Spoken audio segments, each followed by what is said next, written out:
Hello friends, कैसे हैं आप सभी। बिहार रिजल्ट टारगेट में आप सभी का बहुत बहुत स्वागत है। दोस्तों, आप सभी के लिए एक बार फिर से बिहार डीएलएड एंट्रेंस परीक्षा 2022 की दृष्टि से अपना साइंस पेपर का 20+ ऑब्जेक्टिव प्रश्न का सीरीज फिर से आप सभी के बीच लेकर के हाजिर हूं। तो इसलिए दोस्तों, आप लोग इस क्लास को पूरे ध्यान से कीजिए। आज है आप सभी का डे 5, यानी इस पेपर में कुल 100 ऑब्जेक्टिव प्रश्न थे, जो कि आज लास्ट हो जाएगा। ठीक ना दोस्तों, क्योंकि पर डे हम 20+ ऑब्जेक्टिव प्रश्न आप सभी को देते हैं, जो आप सभी के डीएलएड एंट्रेंस परीक्षा के दृष्टि से काफ़ी ही महत्वपूर्ण प्लस वीवीआई होते हैं। ठीक ना दोस्तों, तो चलिए दोस्तों, हम लोग क्लास को शुरू करते हैं। और मैं आशा करता हूं, अगर आप लोग के अंदर डीएलएड एंट्रेंस परीक्षा पास करने की जुनून है, तो आप लोग इस 20 ऑब्जेक्टिव प्रश्न में एक भी ऑब्जेक्टिव प्रश्न को मिस मत कीजिएगा। जी हाँ, आपको पूरे क्लियर कॉन्सेप्ट और समझाएंगे ऑब्जेक्टिव में भी ये कैसे होता है, ये क्यों हुआ। तो इसलिए दोस्तों, अगर आप लोग पहली बार आए हैं तो टेलीग्राम का लिंक दोस्तों डिस्क्रिप्शन में है। ठीक ना दोस्तों, टेलीग्राम का लिंक डिस्क्रिप्शन में, वहाँ से जाकर के आप लोग टेलीग्राम भी ज्वाइन कर लीजिए। और चलिए क्लास को पुनः स्टार्ट करते हैं। तो चलिए, आप सभी का 4 रोज की क्लास में दोस्तों 80 ऑब्जेक्टिव प्रश्न क्लियर हो चुके हैं, और हम लोग 80+ यानी 81 से आज स्टार्ट करेंगे। ठीक ना, 81 में क्या कह रहा है, किसी पिंड का अधिकतम भार होगा, कहाँ होगा। कोई अगर पिंड है तो उसका अधिकतम भार कहाँ होगा। ऑप्शन यहाँ पे 4 दिया हुआ है, वायु में, जल में, हाइड्रोजन में और निर्वात में। ऑप्शन तो इसका निर्वात होगा, बिल्कुल राइट। लेकिन आखिर ये निर्वात होता क्या है, इसका मतलब क्या है।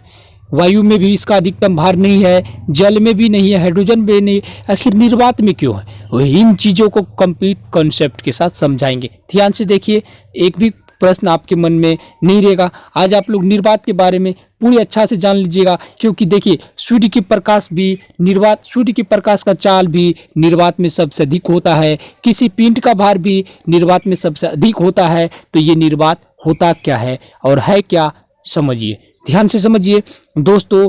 निर्वात क्या चीज़ है, ठीक ना दोस्तों। निर्वात के बारे में आप लोग ध्यान से समझिए, और एक भी कॉन्सेप्ट आप लोग मत भूलिएगा। आप सभी को पूरी अच्छा से यहाँ पे हम समझाएंगे आखिर ये निर्वात है क्या, समझिए दोस्तों। निर्वात एक ऐसा चीज़ है जो हमारे वायुमंडल में नहीं है, ठीक ना, हमारे वातावरण में नहीं है। ये हमारे वायुमंडल से बाहर है, अर्थात निहिजोर वात, मतलब जो हमारे वातावरण में नहीं है। यहाँ पे ग्रेविटेशन क्या है दोस्तों, शून्य है, यानी इसका गुरुत्वाकर्षण शून्य है। ठीक ना दोस्तों, जिस कारण से यहाँ किसी भी पिंड का भार 2 गुने 3 गुने से भी अधिक होता है। इसकी खास बात है कि हमारे वातावरण में मौजूद नहीं, अर्थात यहाँ पे कोई भी गैसीय पदार्थ, जैसे हमारे पृथ्वी पर हाइड्रोजन, जल, वायु में बहुत सारे गैस होता है, हाइड्रोजन, ऑक्सीजन, बहुत सारे गैस होता है, नाइट्रोजन। ठीक ना दोस्तों, तो यहाँ किसी भी प्रकार की गैस मौजूद नहीं है। ठीक ना दोस्तों, इसलिए अगर सूर्य के किरण जी भी गुजरते हैं तो यहाँ किसी भी प्रकार के सूर्य किरण को रुकावट नहीं होता है। ठीक ना, क्योंकि यहाँ नहीं गैस है, नहीं वायु है, और नहीं इस तरह के वातावरण है। ठीक ना दोस्तों, तो इसलिए सूर्य के प्रकाश का चाल भी यहाँ क्या होता है, 3 × 10⁸ मीटर प्रति सेकेंड होता है। ठीक ना, अगर हम दोस्तों, चलिए हम लोग इससे पहले समझते हैं। चलिए, निर्वात में समझ गए कि ये हमारे वातावरण में नहीं है, यहाँ ग्रेविटेशन शून्य है, इसलिए जो है यहाँ किसी भी वस्तु का भार 2 गुने 3 गुने से भी अधिक होता है। ठीक ना दोस्तों, और सूर्य के प्रकाश भी निर्वात में सबसे अधिक होता है। समझ गए आप लोग, क्लियर।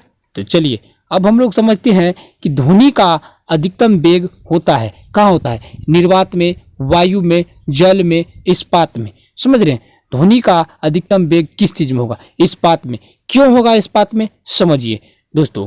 इस चीज को आप लोग नहीं समझते हैं, इसलिए आप लोग को क्वेश्चन याद नहीं रह पाते। आखिर इस बात में ही ध्वनि का वेग सबसे अधिक क्यों होता, ठीक ना। ये चीज अगर आप लोग क्लियर समझ गए होते तो अभी आप लोग क्लियर इसका जवाब भी देते। देखिए, जिस वस्तु का घनत्व अधिक होगा, ठीक ना, उसका क्या होगा दोस्तों, कि उसमें जो है ध्वनि का चाल अधिक होगा। देखिए, सामान्यतः मनुष्य के लिए 20 Hz यानी हर्ट्ज से 20,000 Hz हर्ट्ज तक की जो है आवृत्ति तक की जो है मनुष्य सामान्यतः ध्वनि को सुन सकता है।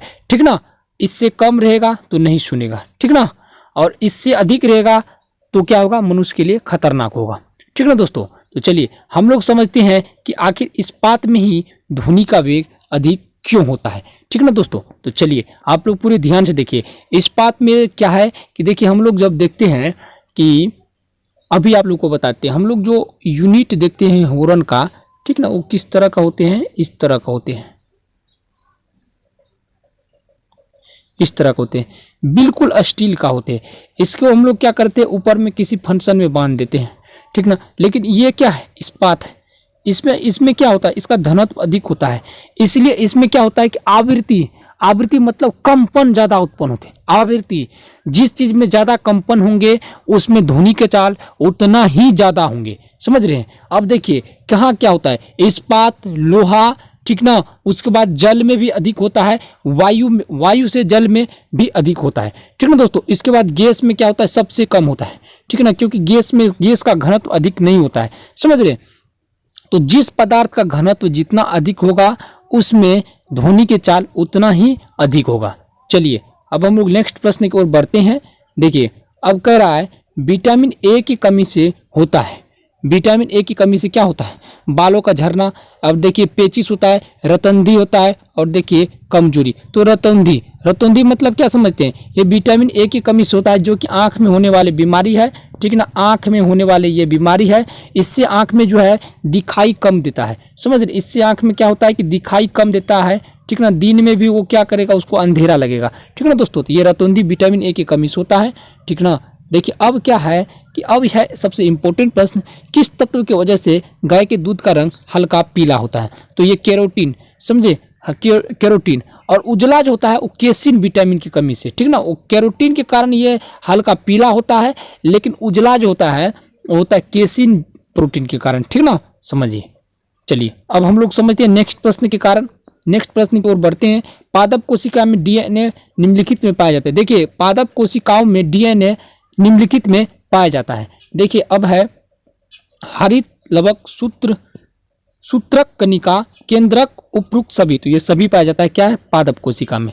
चलिए अब हम लोग नेक्स्ट प्रश्न की ओर बढ़ते हैं। निम्नलिखित में कौन सा पदार्थ प्रोटीन नहीं है, प्रोटीन नहीं है, ये NAD क्या है, प्रोटीन नहीं है। चलिए नेक्स्ट प्रश्न की ओर हम लोग बढ़ते हैं। नेक्स्ट प्रश्न आप सभी का, गोबर गैस मुख्यतः घटक है, गोबर गैस का मुख्यतः घटक क्या है, मेथेन है, ठीक ना, CH4। मेथेन का सूत्र क्या होता है दोस्तों, CH4। ये एक तरह से क्या है दोस्तों, ईंधन है, ठीक ना दोस्तों, ईंधन है, समझ रहे। तो आप लोग याद रखिएगा गोबर गैस का मुख्य घटक क्या है, CH4 अर्थात मीथेन है।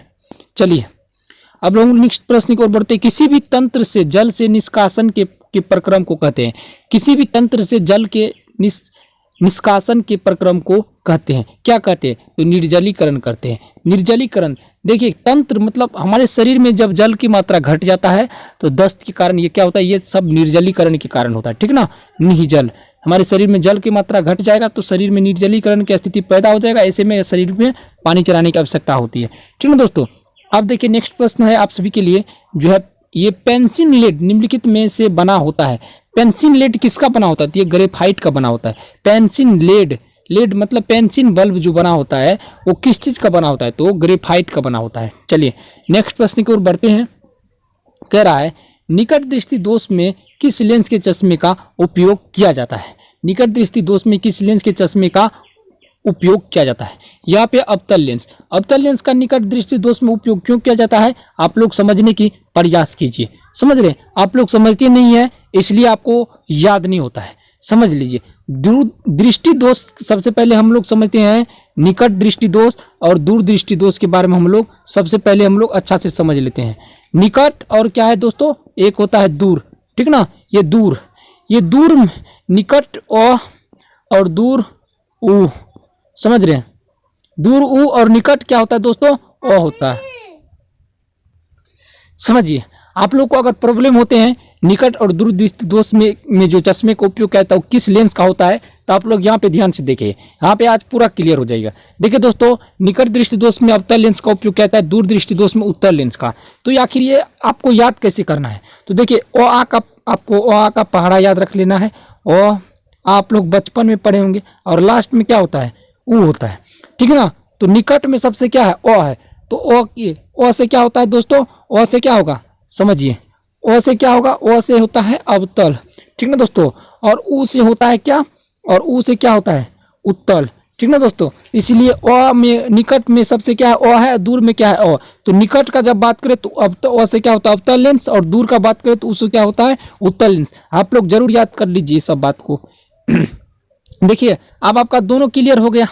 दूर दृष्टि दोष में किस लेंस के चश्मे का उपयोग किया जाता है, तो आप लोग याद कर लिए होंगे, ठीक ना। देखिए इसको हम ढक देते हैं। आप लोग बताइए कि दूर दृष्टि दोष में किस लेंस के चश्मे का उपयोग किया जाता है, तो हम बोलेंगे उत्तल लेंस, ठीक ना, उत्तल लेंस, समझ रहे। ये उत्तल लेंस के चश्मे का उपयोग किया था। अगर आप बोल दीजिएगा अवतल लेंस, हम ही अगर बोल देंगे अवतल लेंस, तो आप ही अब हमको बोलिएगा नहीं आप गलत बोल रहे हैं। पता है क्यों, क्योंकि आप लोग को हम क्या किया कि अभी आप सभी को हम ट्रिक बता दिए, ठीक ना। याद करने वाला आप सभी को क्या किया, अभी हम ट्रिक बता दिए, ठीक ना दोस्तों। तो चलिए अब आप सभी का निकट और दूर दृष्टि दोष क्लियर हो गए। क्योंकि दूर दृष्टि दोष में उत्तल लेंस का उपयोग क्यों कहते हैं, क्योंकि ये दूर में है ऊ, ठीक ना। ओ का पहाड़ा आपको याद रखना है। अब देखिए दृष्टि दोष कितने प्रकार के होते हैं।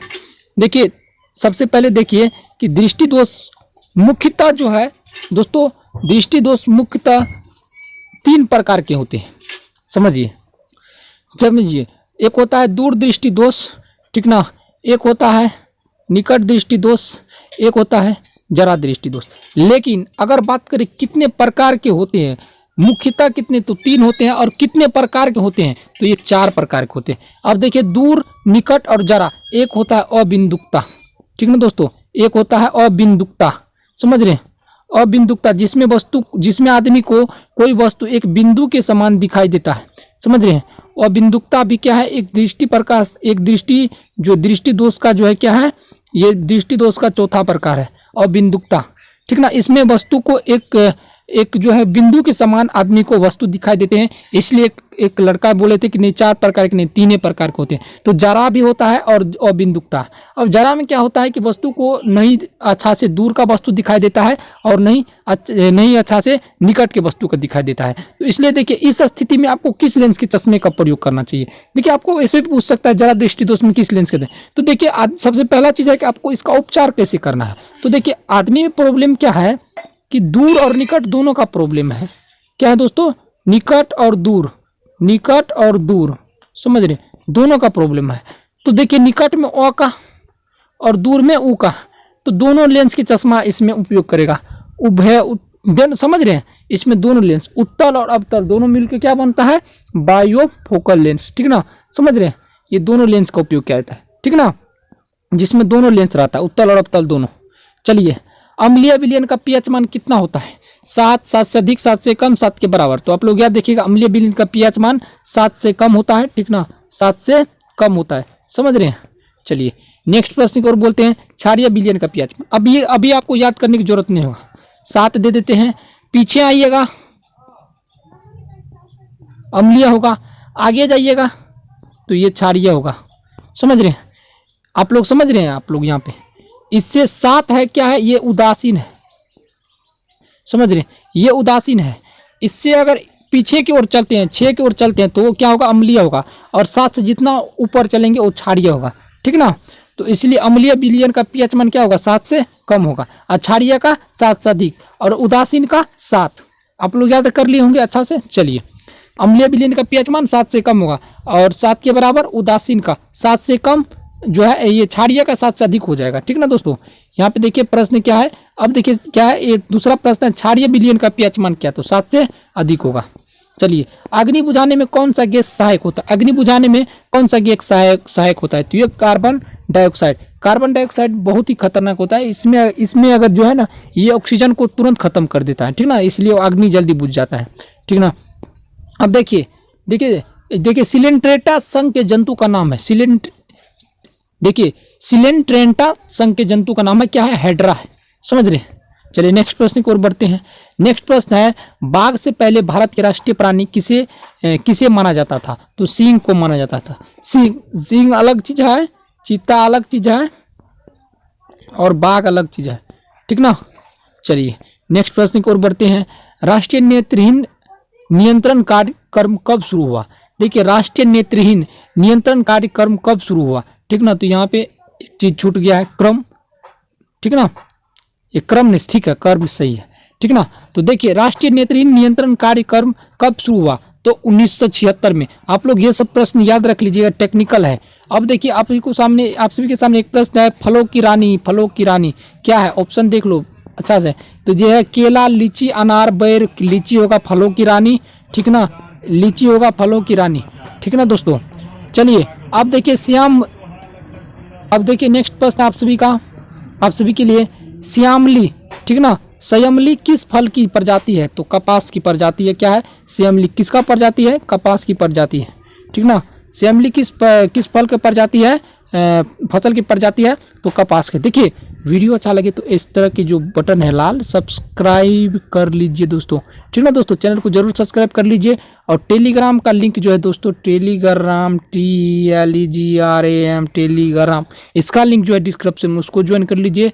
और मेरा व्हाट्सअप नंबर तो आप लोग देख रहे होंगे, ठीक ना, 8409556560 पे आप लोग जो है मैसेज कीजिए। वहाँ पे आपको PDF बहुत कम फी में मिल जाएगा। 4 सब्जेक्ट का PDF मेरे यहाँ आप सभी को दिया जाएगा।